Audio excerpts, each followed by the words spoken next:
किसी गांव में एक बुढ़िया रहती थी। उसके यहाँ 7 पुत्र और 1 पुत्री थी। सातों भाई धन कमाने के लिए माँ से विदा लेकर एक जंगल में जा कर रहने लगे। वहाँ से वे सातों लकड़ियाँ काट कर लाते और उन्हें शहर में बेच कर आते। इस प्रकार से वे लकड़ियों का व्यापार करने लगे। फिर एक दिन राखी का त्योहार आया। उस लड़की ने कहा, माँ, मैं 7 भाइयों की बहन हूँ, मगर इस त्योहार पर मेरे एक भी भाई नहीं है और न ही उनकी कोई खबर है। सभी बहनें अपने भाइयों को राखी बांध रही, मैं भी अपने भाइयों को राखी बांधूंगी।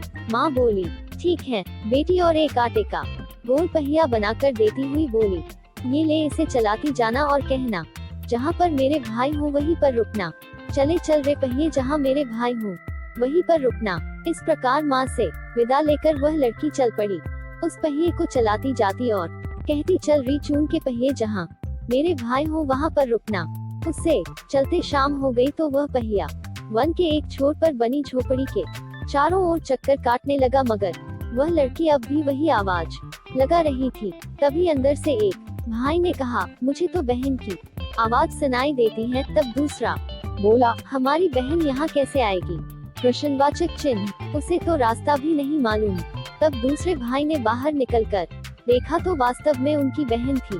बहन को देखकर तो सभी झूम उठे। सभी ने उसे प्रेम से गले लगाया।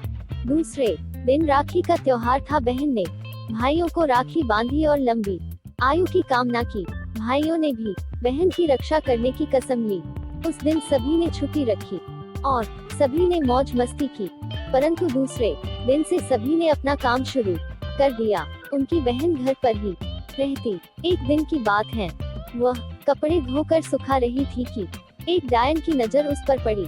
वह डायन उसे खाने की फिराक में रहती, मगर उसे पता था कि यह झोपड़ी 7 भाइयों की है। उन्हें पता चल गया तो वे उसे जिंदा नहीं छोड़ेंगे। इसलिए उसने एक युक्ति सोची। उसने अपना भेष बदला और उस लड़की के पास आकर कहने लगी, बेटी, तुम्हारा क्या हाल है? मुझे तुम बहुत दिनों में मिली हो, इसलिए शायद तुम मुझे नहीं जानती।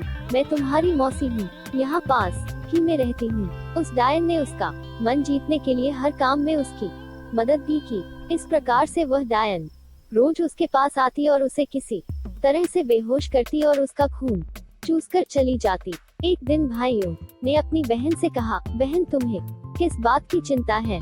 क्या तुम्हें किसी बात की कमी है? हम तुझे अच्छा खाना खिलाते हैं, अपना काम भी हम तुमसे नहीं कराते, फिर क्या बात है? तुम मोटी क्यों नहीं होती? आई थी उससे भी दुबली पतली हो गई हो तुम। तब उनकी बहन कहने लगी कि नहीं भैया, बस यूं ही। नहीं बहन, तुम हमें बताओ क्या बात है? तब बहन कहने लगी, जब तुम यहाँ से चले जाते हो तो यहाँ पर एक औरत आती है और कहती है कि मैं तुम्हारी मौसी हूँ, और न जाने मुझे क्या हो जाता है और मैं सो जाती हूँ। सोकर उठती हूँ तो वह यहाँ से चली जाती है। यह सुनकर भाई कहने लगा कि वह तो डायन है, वह हमारी बहन का खून चूसने के लिए इसे बेहोश करती है। ऐसा करते हैं, हम कल छुट्टी करके उस डायन का काम तमाम कर देते हैं, और बहन, उसे हमारा पता नहीं चलना चाहिए कि हम यहाँ पर हैं।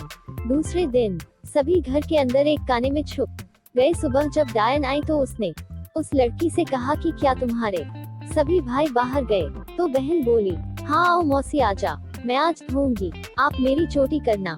डायन के लिए यह कोई छोटी बात नहीं थी। उसने जल्दी ही उसका सिर धोया और चोटी करने के लिए उसे अंदर ले गई।